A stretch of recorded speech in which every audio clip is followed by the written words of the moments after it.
मूर्छना शुणा निमित्त मु वैकुंठ को जाऊली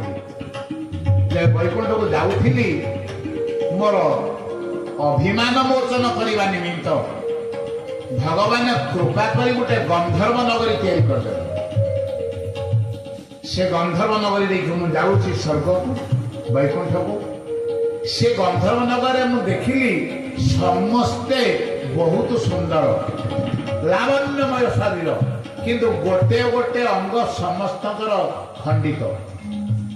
विकलांग मु अनेक लोक देखला पर पचारि यार भाई समस्त देखिया को तो सुंदर किंतु गोटे गोटे अंग समस्त विकलांग कहीं से लोकटा गला आमर दोष नहीं सब दोष नारद नारद संगीत किसी जानी ना से कहते हम संगीत विशारद विष्णु को वैकुंठ को जाऊँ से संगीत देखापी किसी जानी ना संगीत ये गोटे गंधर्व नगरी आम संगीत विशारद तेणु संगीत को जो विकृति करे आम अंग विकृति हो जाए संगीत को जो विकृति करे से आम अंग विकृति हो जाए नारद तो जाते नारद निजे से कहीं जान लोकटा ये नारद बोली नारद को अभिमान चोरमा से गला कहले अरे हे विद्यार शेष नहीं अच्छी विद्यार शेष नहीं मु कौन दीपद शिखिदेली बोली मु वैकुंठ जाई भगवान को देखे भी मु संगीत विशारद लोकटा कहले अरे भाई नारद अन्न कहीं नुहति नारद मु अभिमान शून्य हो गला अभिमान शून्य आम नित्यानंद राय ज्ञानंत हो अभिमान न हो नारद गले वैकुंठ को संगीत सभा पड़ी नारद बसी श्रवण करुचंदी विष्णु कहले नारद तुम्हें तो अनेक गुरु मान संगीत शिक्षा करिच पदे गाइब कहले आज्ञा मु कौन जानी मु आज्ञा गाई पारिबनि एमान तुलन में मु किछि नु आज्ञा एमाने समर्थ एमाने गंधर्व मु कौन गंधर्व कहले हो जहाँ जानिच टिके गाओ माने भगवान को शरणापन्न है नारद इमिति मूर्छना देले जे तटस्थ हो गले समस्त गंधर्व माने भगवान ये संतोष हो गले सरस्वती को बीणा टाणी सागे सागे नारद को देदेले देव दत्त विमान बीणा ए बीणाटा मत भगवान देइछन्ती बीणा का हाथ थिला सरस्वती हाथ थिला तांको बीणा टाणीगिरी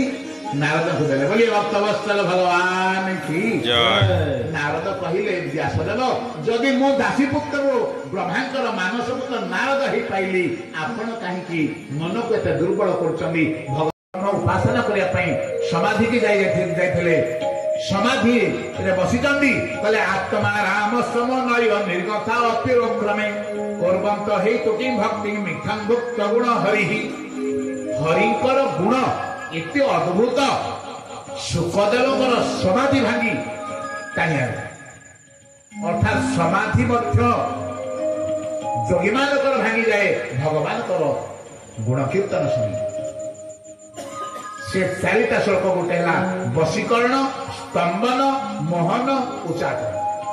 यही भागवत चारिटा श्लोक समय ना आप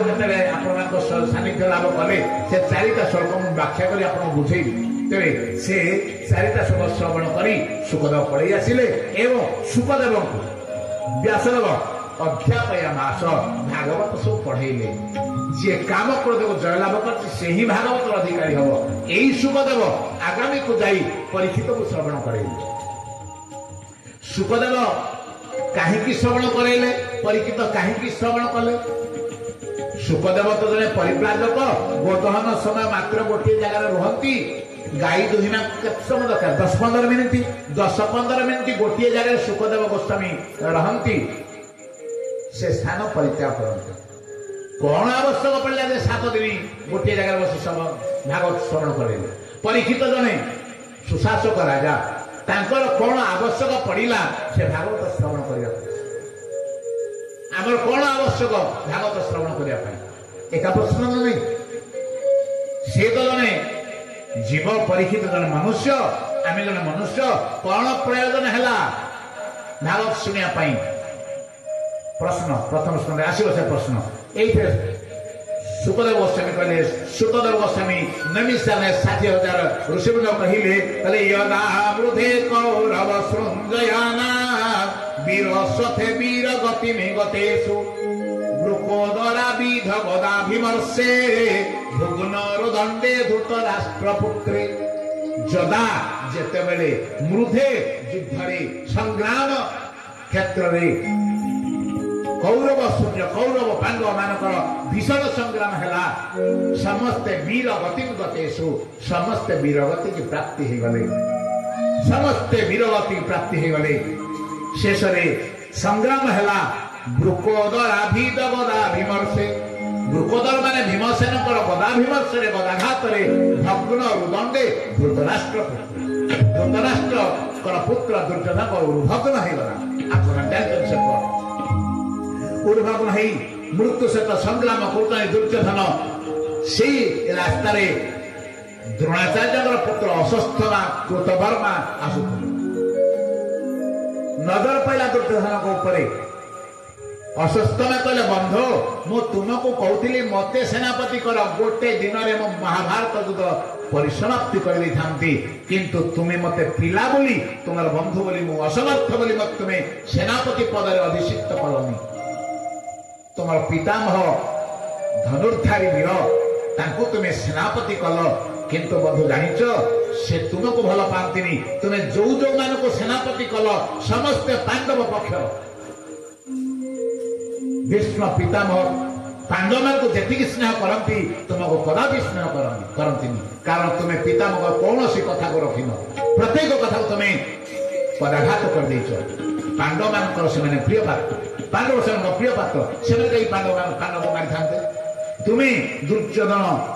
ମୋର ବାପା ଦ୍ରୋଣାଚାର୍ଯ୍ୟଙ୍କୁ ସେନାପତି କଲ ଦୁର୍ଯ୍ୟୋଧନ ବନ୍ଧୁ ପରିସ୍ଥିତିରେ ପଡି ମୋ ବାପା ତୁମ ସପକ୍ଷରେ ଥିଲେ କିନ୍ତୁ ମୋ ବାପା ଭଲ ପାଆନ୍ତି ପାଣ୍ଡବ ମାନେ ମୋ ବାପାଙ୍କର ପ୍ରିୟ ପାତ୍ର ସେ କାହିଁକି ପାଣ୍ଡବ ମାନଙ୍କୁ ମାରିଥାନ୍ତି ବନ୍ଧୁ ତୁମେ ଆଉ ଜଣଙ୍କୁ ସେନାପତି କଲ କର୍ଣ୍ଣକୁ ତୁମେ ଜାଣିଛ କର୍ଣ୍ଣ ତୁମର ବନ୍ଧୁ ନୁହଁ କର୍ଣ୍ଣ ହଉଛି ପାଣ୍ଡବ ମାନଙ୍କର ବଡ ଭାଇ କୁନ୍ତୀର ଜ୍ୟେଷ୍ଠ ପୁତ୍ର ହଉଛନ୍ତି କର୍ଣ୍ଣ ସେ କାହିଁକି ତମ ଭାଇ ମାନଙ୍କୁ ମାରିଥାନ୍ତି କହିଲେ କଣ ଯୀଶୁ କହିଲେ ହଁ ବନ୍ଧୁ ତୁମେ ଯୋଉମାନଙ୍କୁ ସେନାପତି କଲ ସମସ୍ତେ ପାଣ୍ଡବ ସପକ୍ଷରେ ଥିଲେ ତେଣୁ ତୁମେ ଉତ୍ତୀର୍ଣ୍ଣ ହେଇପାରିଲନି କହିଲେ ଏବେ ବି ସମୟ ଅଛି କହିଲେ ଏବେ ଆଉ କଣ ସମୟ ମୃତ୍ୟୁ ସହିତ ସଂଗ୍ରାମ କରୁଛ କହିଲେ ବନ୍ଧୁ ଆମେ 100 ଥିଲୁ ସେ 5 ଥିଲେ ଯୁଦ୍ଧ ଅବସାନ ହବାକୁ ଯାଉଛି ଆମେ ଶୂନ ହେଇଗଲୁ ସେ ଯୋଉ 5 ସେଇ 5 କେହି ଜଣେ ମଧ୍ୟ ମଲେନି ଜଣେ କେହି ଯଦି ପାଣ୍ଡବ ଭିତରୁ ମରିଯାଆନ୍ତେ ନା ମୁଁ ଶାନ୍ତିରେ ମରନ୍ତି କହିଲେ ଏଇ କଥା ଆଜି ମାରିବି ଦୁର୍ଯ୍ୟୋଧନ ରକ୍ତ ନେଇ ଲଗେଇଦେଲେ ଅଶ୍ୱତ୍ଥାମାଙ୍କର ମସ୍ତକରେ ଯାଉ କଥା ତ ବହୁତ ଲମ୍ବା ତେବେ ଘନ ଘୋର ରାତ୍ରିରେ ପ୍ରବେଶ କଲେ ଅଶ୍ୱତ୍ଥାମା ପାଣ୍ଡବ ମାନଙ୍କୁ ନେଇକରି ଭଗବାନ ଚାଲିଗଲେ କହିଲେ ଭାଇମାନେ ଯୋଉଦିନ ବିଜୟ ଲାଭ ହୁଏ ସେଇଦିନ ନିଜ ଶିବିର ରହିବା ଉଚିତ ନୁହେଁ ଆମେ ଅନ୍ୟତ୍ର ଚାଲିଯିବା ସେ ବାପା ମାନଙ୍କର ପଲଙ୍କରେ ଦ୍ରୌପଦୀଙ୍କର 5 ପୁତ୍ର ଶୋଇଛନ୍ତି କମଳ ଘୋଡେଇ କରି ଶୀତ ଦିନେ ମହାଭାରତ ଯୁଦ୍ଧ ଅଶ୍ୱତ୍ଥାମା ଦେଖିଲା ଏଇ 5 ଖଣ୍ଡ ପାଣ୍ଡବ ମାନେ ଶୋଇଛନ୍ତି ହାଣିଦେଲା କହିଲେ ବନ୍ଧୁକୁ ମୋର ଖୁସି କରି ମୁଣ୍ଡ ଗୁଡା ନେଇଯିବି ଗୋଟେ ଗାମୁଛାରେ ମୁଣ୍ଡକୁ ବାନ୍ଧିକି ନେଇ ଆସା ଦୂର କହିଲେ ବନ୍ଧୁ ହାଣିଦେଲି କହିଲେ କାହାକୁ ହାଣିଲ କହିଲେ ପାଣ୍ଡବ ମାନଙ୍କୁ ହାଣିଦେଲି ଦୁର୍ଯ୍ୟୋଧନ କହିଲେ ସେଗୁଡା କଦଳୀ ଗଛ ନୁହେଁ ଯେ ତୁ ହାଣି ପକେଇବୁ ସେଟା ସବୁ ଶାଳ ଗଛ ପ୍ରମାଣ କହିଲେ ମୁଣ୍ଡ ଆଣିଛି ଦିନ ବେଳେ ତ ବାଡିଆ ପିଟା ହେଇଥିଲେ କହିଲେ ସେ ଭୀମ ମୁଣ୍ଡଟା ଦବଠୁ ଯେତେବେଳେ ବଡ ମୁଣ୍ଡଟାକୁ ଦେଇଦେଲେ ଦୁର୍ଯ୍ୟୋଧନ ପ୍ରଧାନିତ ହେଇକି ଚକଟି ପକଉଛି ମୁଣ୍ଡଟା ଖଣ୍ଡ ବିଖଣ୍ଡିତ ହେଇଗଲା କହିଲେ ବନ୍ଧୁ ସନ୍ଦେହ ହେଲା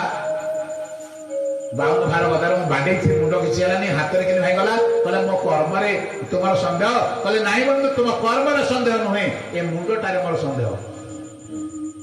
କର୍ମ ତ ଠିକ ଅଛି 5ଟା ମୁଣ୍ଡ ଆଣିଛ କିନ୍ତୁ ମୁଣ୍ଡଟାରେ ମୋ ସନ୍ଦେହ ଏ ଯୋଉ ପୁଅ କାଠଟା ଜଳୁଛି ସେ ଅଗ୍ନି ଆଲୋକରେ ନେଇ ଦେଖିଲେ ମୁଣ୍ଡଟା କାହାର କହିଲେ ବନ୍ଧୁ ଏଟା ଭୁଲ ହେଇଗଲା ଏଟା ଭୀମ ପୁଅର ମୁଣ୍ଡ କହିଲେ ଆର 4ଟା ମୁଣ୍ଡ ଦେଖ କହିଲେ ବନ୍ଧୁ ସବୁ ଭୁଲ ହେଇଗଲା ଏଗୁଡ଼ା ସବୁ ଦ୍ରୌପଦୀଙ୍କର 5 ପୁତ୍ର ଦୁର୍ଯ୍ୟୋଧନ ଏଇ ଦୁଃଖରେ ମରିଗଲେ କହିଲେ ବନ୍ଧୁ এই 5টা পুଅ ମୋର ଥିଲେ ବଂଶ ବଢିଥାନ୍ତା ମୋର ବଂଶ ତୁମେ ମାରିଦେଲ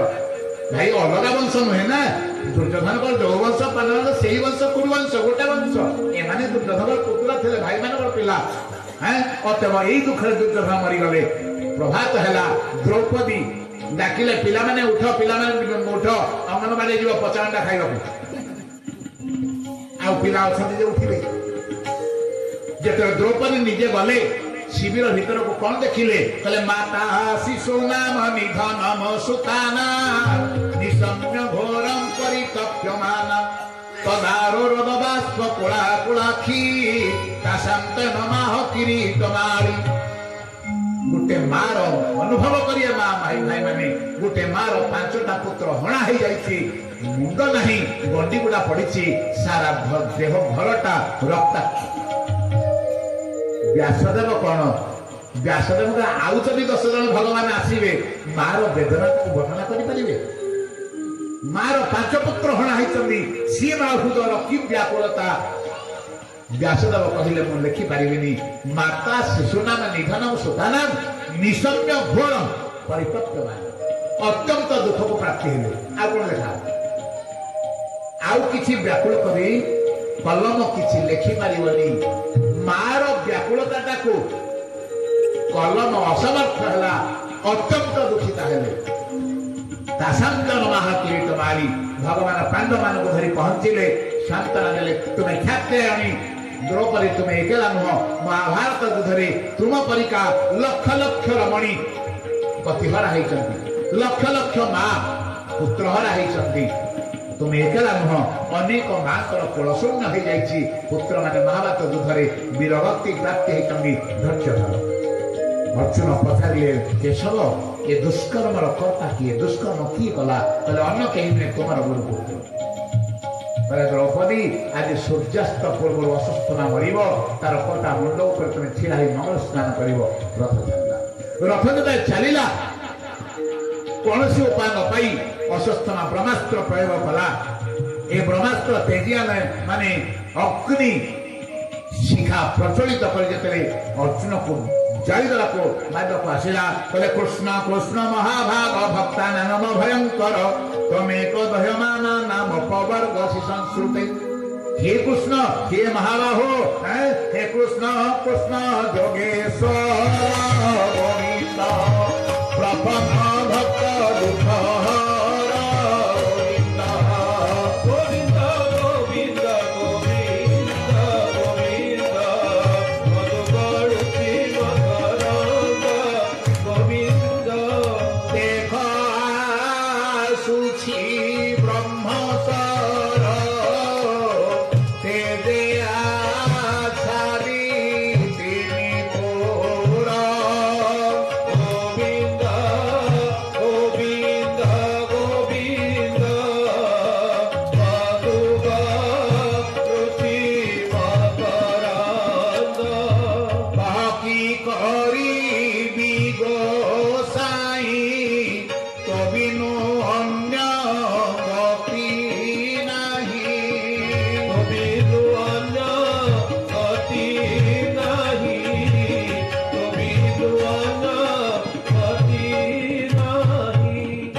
पुत्र को ब्रह्मचर्य प्रत्यावर्तन मंत्र शिखे ना तुमको शिखे तुम्हें ब्रह्मास्त्र प्रयोग करी 2 ब्रह्मास्त्र प्रत्यावर्तन कर